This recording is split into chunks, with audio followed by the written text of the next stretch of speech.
పాలమూరు ఎత్తిపోతల పథకం పెట్టుకున్నాం. ఉద్దండాపూర్ రిజర్వాయర్ మన కోసమే నిర్మించుకున్నాం, మన చేవెళ్ల కోసం, రంగారెడ్డి కోసం. అది రాబోతా ఉన్నది. ఈ ప్రభుత్వం పాలసీ ఏంది దాని మీద కూడా వీళ్ళు కుయ్యలేదు, కుట్టుకులేదు.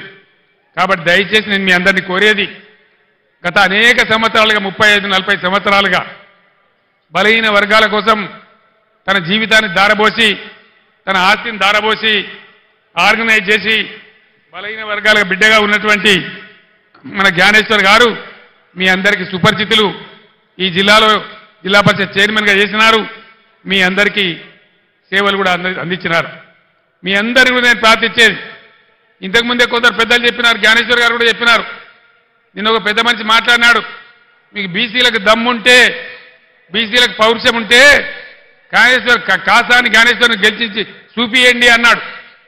ఇక్కడున్న బలహీన వర్గాల మేధావులకు, విద్యార్థులకు, ఉద్యోగులకు నేను మనవి చేస్తా ఉన్నా, ఇవాళ అవకాశం ఉంది. రాని కాడ అవకాశం రాలేదు, లేని కాడ లేదు.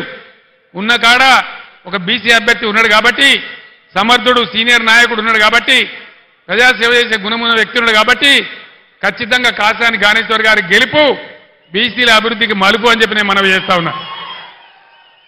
ఇలా బీసీల శక్తి ఏందో, బీసీల రాజకీయ చైతన్యం ఏందో కాసాని జ్ఞానేశ్వర్ గారిని గెలిపించడంతో మీరు రుజువు చేయాలని చెప్పి నేను కోరుతా ఉన్నా.